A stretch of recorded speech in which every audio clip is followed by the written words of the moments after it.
सिर्फ बड़ी नहीं सुनता, परमेश्वर छोटी भी क्या करता है, सुनता है। आमीन। मेरे पास कुछ डिटेल्स है जो मैंने लिखा। एलाइजा ने एक 64 वर्ड प्रार्थना किया, 64 आमीन वर्ड प्रार्थना किया, और जब उसने प्रार्थना की अगला चीज क्या उतरा पता है आपको? स्वर्ग से आग उतर गया।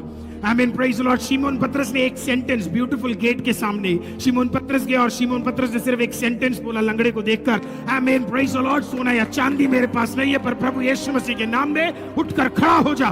Praise the Lord. एक सेंटेंस का प्रार्थना, सालों साल पैदाइश से लंगड़ा खड़ा होकर क्या है, परमेश्वर के नाम को जपने लग गया।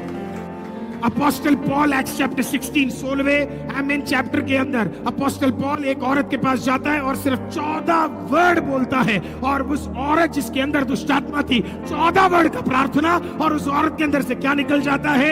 आमीन, दुष्ट आत्मा का ताकत निकल जाता है। हेzekiah 38 चैप्टर में प्रेज द लॉर्ड परमेश्वर के पास जाता है, जब उसे पता लगता है वो मर जाएगा, जब उसे पता लगता है वो खत्म हो जाएगा, वो चाहता है परमेश्वर के सामने 29 वर्ड एक प्रार्थना कहता, परमेश्वर मुझे दीर्घायु देना, और परमेश्वर ने कहा ले 15 साल तेरे लिए, 15 more years।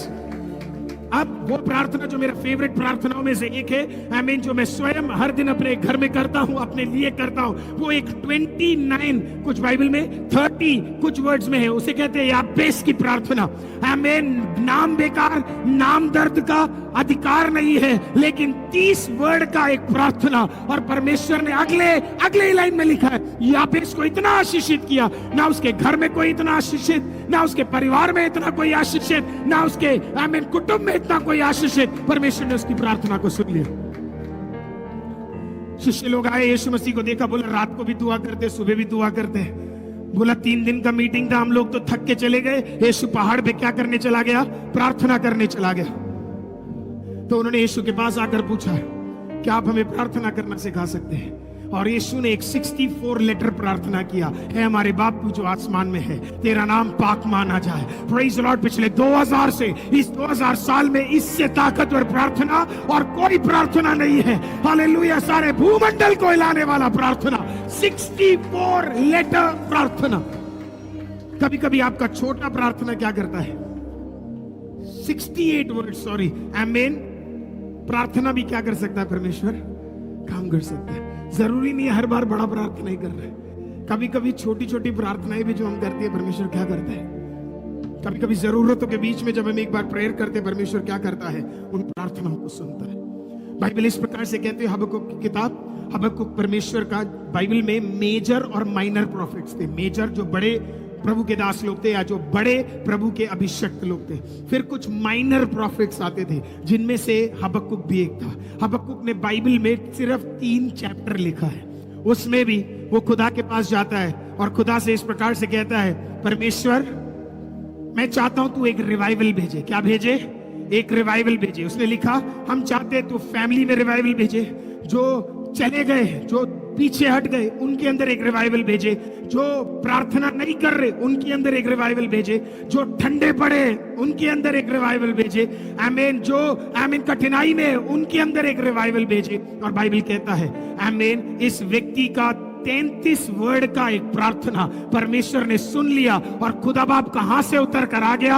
आमीन, पहाड़ से उतर कर इसके प्रार्थना को उत्तर देने के लिए आया। हबक्कुक की किताब जब आप पढ़ेंगे तो उसमें तिमोन का विषय किया गया। तिमोन एक बहुत सारे माउंटेन्स है, आमीन, उन बहुत सारे माउंटेन्स में से एक माउंटेन है तिमोन, और ये वही माउंटेन है जहां पे बाद में जाके या उसके साथ जुड़ा हुआ माउंटेन था, माउंटेन सीनाई पर्वत, जहां पे मूसा को क्या मिला था? परमेश्वर कहता है ऊपर आओ, मैं तेरे साथ समय बिताना चाहता हूं, और मैं तुझे क्या देना चाहता हूं? 10 आज्ञाएं देना चाहता है। तो परमेश्वर कहां उतरा? पहाड़ पे उतरा। मूसा उधर गया, परमेश्वर पहाड़ पे उतरा। बहुत जबरदस्त जगह। लेकिन हबक्कुक जो एक छोटा सा प्रभु का दास था, ज्यादा लोग उसे जानते नहीं थे, जब उसने प्रार्थना किया तो परमेश्वर ने ये नहीं बोला मैं पिछली बार मूसा से पहाड़ में मिला तो तेरे को पहाड़ ही आना पड़ेगा। परमेश्वर ने ये नहीं बोला यहीं पे मैं तुझे इसका उत्तर दूंगा। उसने ये नहीं बोला यहीं पे तू आएगा। पता उसने क्या किया? जब एक छोटे से प्रभु के दास ने उससे बोला कि आप क्या मेरे लिए कार्य कर सकते हैं, तीसरा वाक्य इस प्रकार से कहता है, परमेश्वर उस पहाड़ से नीचे उतरता है। गॉड comes down, परमेश्वर उसमें से क्या करता है, नीचे उतरता है और वो अपने भक्त के लिए कार्य करता है। कोई बड़ी प्रार्थना उसने की नहीं, कोई बड़ा उपवास उसने लिया नहीं, कोई सामर्थ्य काम उसने किया नहीं, बट किया क्या, उसके एक छोटे से प्रार्थना को कौन नीचे उतर कर आ गया, परमेश्वर नीचे उतर कर आ गया। कभी कभी आपकी छोटी प्रार्थनाओं के लिए भी परमेश्वर क्या करेगा, नीचे उतर कर आएगा। छोटी छोटी जरूरतों के लिए भी परमेश्वर क्या करेगा, नीचे उतर कर आएगा। छोटी प्रार्थनाएं अर्जेंसी वाली प्रार्थनाएं हैं, परमेश्वर जरा ये काम कर देना क्योंकि मेरे पास और कोई रास्ता नहीं है। खुदा कहता है दैट्स इट, मैं कर दूंगा, और आप भी शौक हो जाओगे ये कैसे हो गया करके। अर्जेंसी है, हालेलुया। परमेश्वर ये जरा कर देना, नहीं तो मेरे लिए कोई और कार्य नहीं हो सकता, आप थोड़ा सा हेल्प कर। मैं बताऊं सबसे बढ़िया प्रार्थना कौन सा है,